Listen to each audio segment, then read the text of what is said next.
I think we're live. This is where we are.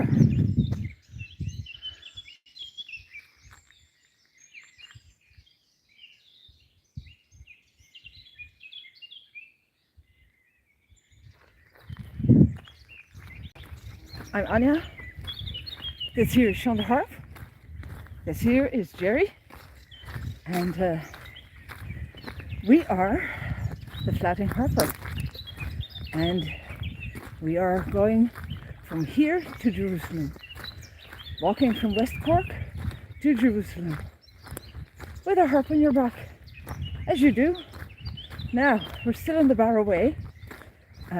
Walking along the Barrow line at this moment in time, and in about 2 hours I'll come to the actual Grand Canal.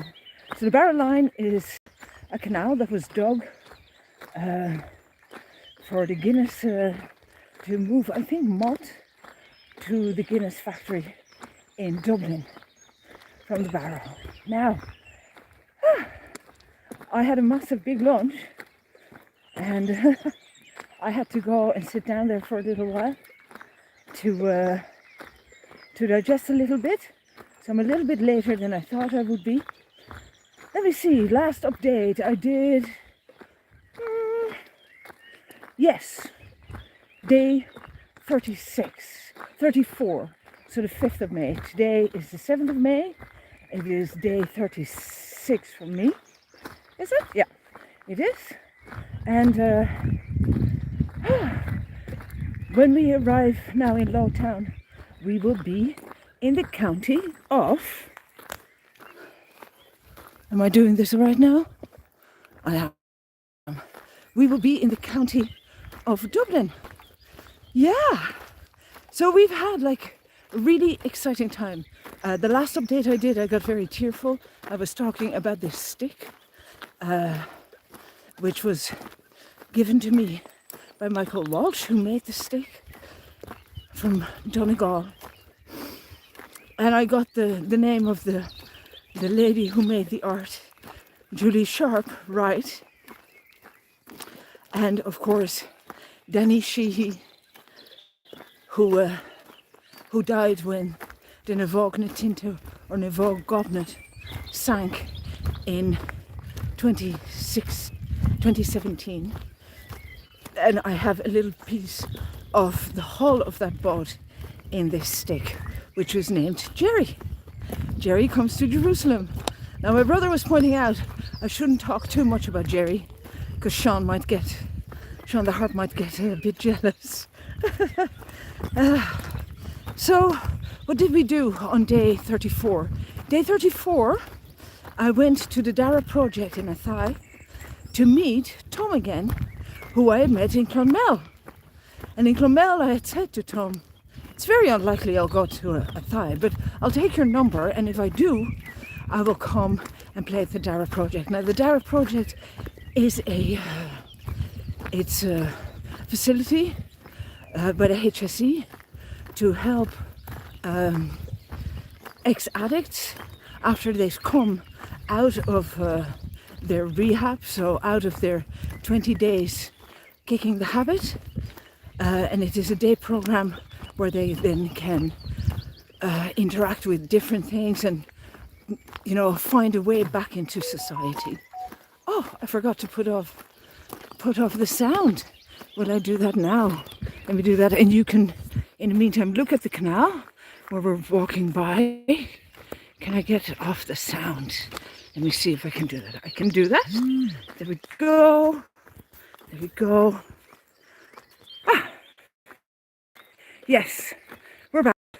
I made a mistake there. So this is where we're walking. It's a beautiful, beautiful day.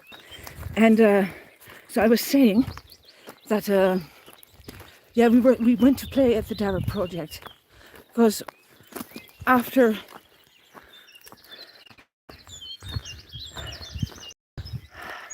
quiet place for oh, very good, very good. So now let's get this done. So yeah, we ended up playing at the Dara project. And then Tony, who was hosting me, my couch surfing host in Athy, he said, would we go busking? And then after that, we went to Clancy's in the evening to sit session. Oh my God, pipers! Pipers, they've got pipers in Carlow. Like, down in West Cork, we get the odd piper. There's a piper who lives in England and he comes down. But apart from that, we don't get many pipers in the sessions. So it was really, really lovely. There was some great music. Now, I'm of course by far not as good at the Irish music as the local musicians are, but I gave it a good go, you know, as you do. And then, and Tony, he was really, really lovely. He made me steak for dinner, so that I would have energy to go and do the next leg of my walk, which I started yesterday. So yesterday I walked from Athy to Monasterevin, and as I walked onto the canal, onto the Barrow line, leaving Athy, I met an old man, and he is saying, "What? You're the second one I see with a big bag. What is that all about? Where are you going?" And I said, "I'm going to Jerusalem." And he said, "No way." Like, earlier already I met a man and he said, like, he was going to Bangor and Belfast and China. I said, "Really? He was walking to China?" And I'm thinking, it's unlikely that he's going to China, but okay, I'll go with it. I'm thinking, I wonder who that is. And I said, "So where are you going?" "Well, I'm going to the pub," he says. And he says, "I wonder where your man is going across the water." So I say to the guy across the water, "And where are you going?" He says, "I'm going home." I said, well, look, we all have places to go to." Off we go. Half an hour later, it starts raining like there's no tomorrow. So I had been optimistic and not put Sean the Harp's rain gear on. So there is me wrestling with the rain gear, trying to get him in it, and a woman thought that I was somebody molesting somebody on the side of the canal. And I said, "No, it's just my harp. I'm trying to protect him from the water." So I went on, and I'm thinking, oh, here we go again, like another day, like getting all wet and manky, and I'll be glad when that is kind of gone now. But I'm thinking, maybe there's another reason why it's raining. And I come to Vickerstown, and I'm looking for shelter because I've had enough and I'm starting to get wet. You know, there's bits of water coming through everywhere, and there was a little coffee place that wasn't open after all, dilly-dally. And I'm thinking, don't get annoyed now, just, you know, keep going, find shelter, have a bit of a rest. I'm sure it'll stop later on. And I had called, I left messages for the parish in Monasterevin, but the priest hadn't gotten back to me. Now, I heard that there was a funeral and there was something else going on, so I'm thinking, I'll sort it out when I get there. And I walk up to the bridge in Vickerstown, and on the left-hand side, there was a bit of shelter between two iron cabins where they keep the canoes. And lo and behold, don't I see a little mattress with 2 feet with no shoes on them, and there is an umbrella, and there is a backpack, and I'm thinking, there's your man walking to Bangor now. So I go, "Hello there, are you the man who's walking to China?" And he goes, "What? China?" I said, "Yeah, I heard you're walking to China." "Well, I heard you're walking to Belfast and then to China." And he says, "I'm not walking to China. I'm doing the Via Colombani." And I go, "Is that the one, the Irish saint?" And he says, "Yes." And I said, "I've heard about that road when I was going to Rome, when I crossed the pole." He said, "That's right." So I said, "Do you mind if I join you? Because I'm on my way to Jerusalem." And how are you? Lovely afternoon for a walk. And he says, yeah, of course, come and sit down. I said, so he said, so you're a pilgrim? I said, yeah, and are you a pilgrim? And he goes, yeah, I am. I'm a priest. I'm a priest from Austria, and I'm walking the Via Colombani. I live in a hermitage on the border of Italy and France. And he's got this big beard, and we had the best time chatting away about it. He had gone to Jerusalem in 2013, and he said, I can't believe it, like, this is my second day walking. And in all my time in 2013 when I was walking to Jerusalem, I only met 3 pilgrims, all of them women, and that was it. Like, I spent like months on the road, and I only met 3 people, and here we are, second day in, and there you are. And I go, well, isn't that hilarious now? Because I've been on the road for 35 days, and you're my first pilgrim. In fact, I haven't seen many walkers at all. There are a few, but not many. So, are we still going? Oh yeah, there's the shadow. Now you can see in the shadow that I'm heading, I'd say, northeast. I'm heading northeast.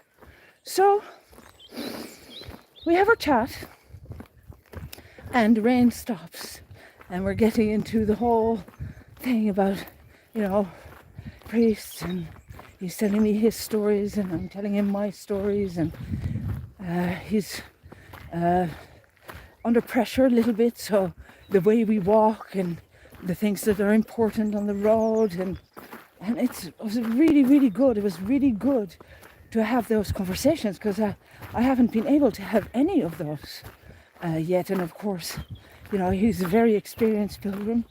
He's been to Santiago. He went to Santiago first when he was 20.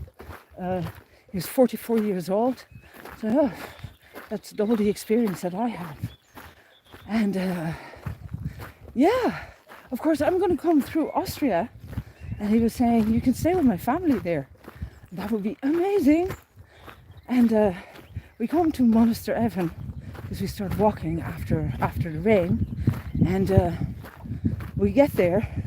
There's kids in the water learning about canoeing. And I'm tired, because this man walks way faster than I do. Because his legs are much longer.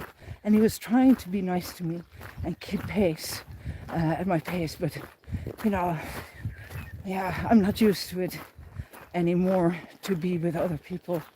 So I was pretty tired when we got there. And he still had a few miles to go. And we met Philip and Joe on the bridge. And they were saying, no, there are sisters there. And I remember that there were presentation sisters. But nobody had told me about the house in Monasterevin, so I was a bit weary of going there. And I'd spoken to the priest, and he kind of went he didn't know what to do with me, so he kind of went I can recommend a B&B. And I went, that's not really what I'm looking for. So I thought, I'd read about this pub, Mooney's, and that's where I went. So I walk inside, and they're all, of course, looking at me. And then, what's in the bag? It's my harp. Where are you going? Jerusalem. Where are you staying tonight? I don't know. So one goes outside. He says, I will check. I will make a few phone calls and I'll check. And I can see him on the phone. And the other man is phoning somebody. And there's somebody talking to me. One is from Cork originally, from the Kilmichael area. And Johnny, he is from Monasterevin. And then he says to me,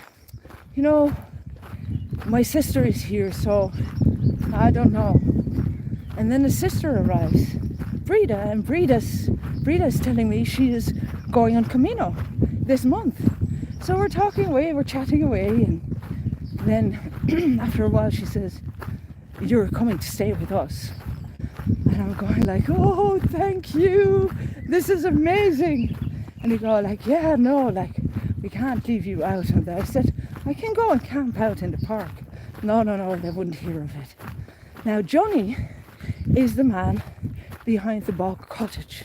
And the Bog Cottage is a project where they have created a thatched cottage with the original features of the Irish cottages inside. It's a nostalgia project, for elderly people to smell the turf fire and for younger people to see how they used to live, before the modern times, before everything that is changing today.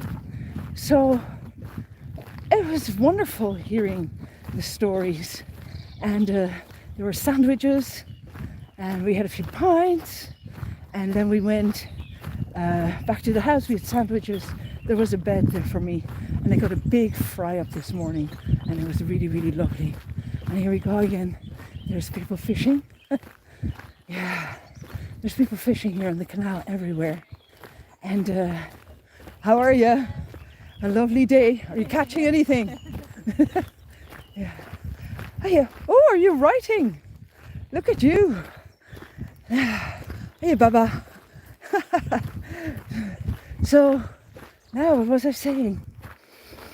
And then we, something, that is the fishing line. So I got a big fry up, and then I went back onto the road, and I walked out of a thigh, and I meet two men who are walking for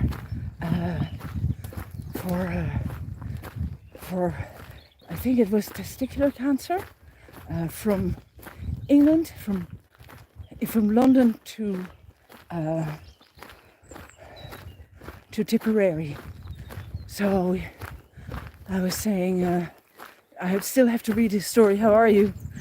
I still have to read his story, Kevin.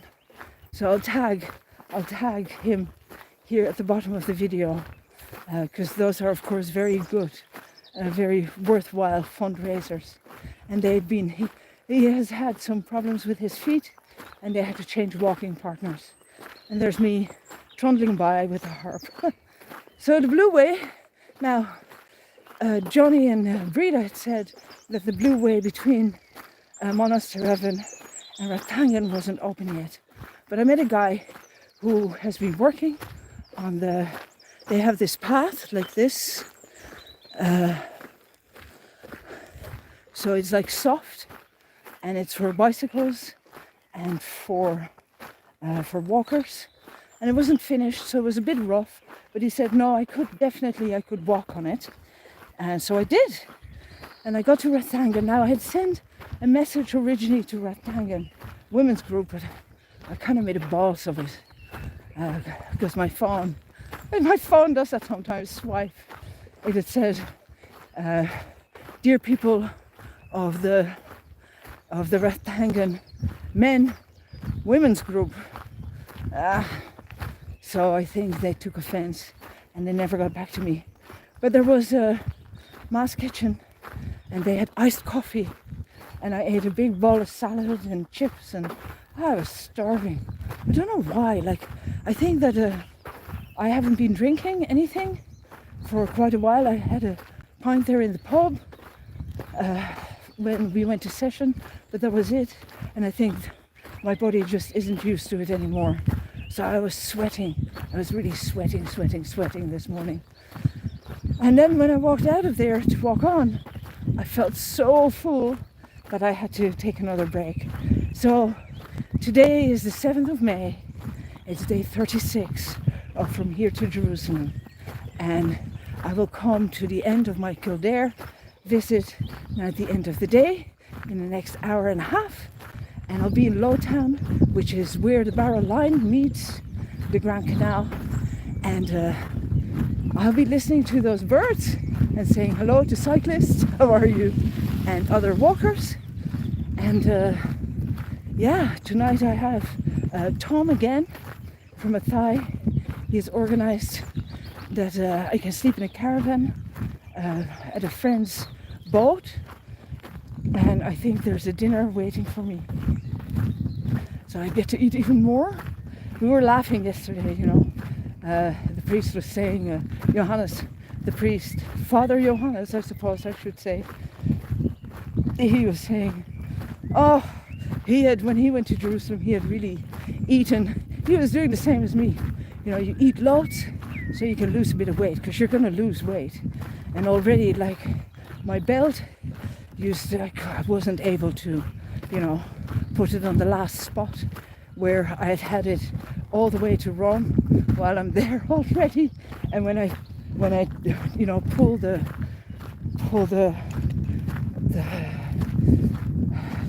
belt really tight, you know, the belt is actually loose. So that means that is the point where you can eat whatever you want. And he said, oh, all he eats all the time is yogurt and ice cream and yogurt and more ice cream and chocolate. And I was going like, yeah, no, my thing is bread and cheese, like loads of bread, loads of cheese all the time, all day long. So, yeah, I do feel that I haven't been eating enough vegetables, and my stomach isn't always the best. And then you're farting away as well, like all day long, you know, depending on what you eat. It's a fart fest. So it's a good thing that people don't come too close. Now, it's been really nice having the stick along. I'm not going to call him by his name yet. Are you okay there, Shawnee the Harp? And yeah, Father Johannes, so he also gave me a pilgrim's blessing after when we parted ways. It was good, like it was good meeting a pilgrim. Already in Ireland. But it kind of makes me worried that I'm not going to meet many pilgrims on the road. But he was full of information as well about Turkey and roots, and it was really, really nice. So this morning, like after yesterday, by the time I got to Monasterevin, and Monasterevin literally means like the town, the monastery of Evan. It has a lovely church, which I didn't visit because I left not early, but of course I was with people there, and I did need to start moving because my 20, like yesterday I did 16 miles, which is, you know, that is over 20, that's about 23 kilometers. That is about the type of distance that I do, and if I walk at my own pace, that takes me 5-6 hours, and I do take rests in between. Like I can do the first 10, no bother, 10, 12, but then I really need to rest, and then my feet need to rest as well. And after 5 or 6, 7, then I really prefer to take another rest before I do the rest of the journey. So I've done my 2 rests, but I think I'm going to take one more before I arrive, and so I should be there at around 6, and I've been on the road then for 7 or 8 hours. Now Johannes was saying that he likes to really get up at dawn, you know, and he does the same as I do. Don't walk in the dark, you know, go to bed when it gets dark and get up when it gets light. Now I still use a lot of electricity because of course I do the videos and I do a lot of social media, whereas he was using most of the electricity for equipment to record things. So now we have to meet again eventually because he didn't get to really capture me. There's some photographs, but that's really it. Yeah, it's been really nice having the stick. I still feel really very honoured to have that bit of Ireland with me now, you know, all the way from Donegal to, you know, the Naomhóg and the history that comes with all of that, and the shell that was blessed in Tipperary. I don't know. Yeah, it makes me feel. It makes me feel really protected, actually. Oh man, like I'm going all soft again. So this is it for me for today. That's my update. Hopefully I'll do another one. They seem to be being done every 2 days instead of every day. I'll be in Dublin by Tuesday. I'll be talking to Sister Anne, Presentation Sisters in Blanchardstown now tonight. I think I'm doing something about a Camino evening there. There is a school for handicapped children where I'd like to play, where I got an invitation, and I've written an email to the Dutch embassy, who also said that if I wanted to visit there that I could visit. So I'll go and do that too, because that's what it's all about for me. It's engaging with everybody along the road. So if you are along my route, the next bit will be Lowtown and Salins. Tomorrow I'll end up in Salins, and then along the canal 2 more days into Dublin. Now I might, when I get to Salins, I might actually take the train in and stay with the Presentation Sisters and then walk the next 2 days into town. There's a family there as well where I think I can stay, and there's a friend of mine who I really would like to see, because I haven't seen her in a few years now. And yeah, this is it for me for today. Here we are, Sean the harp, Jerry the walking stick, and myself.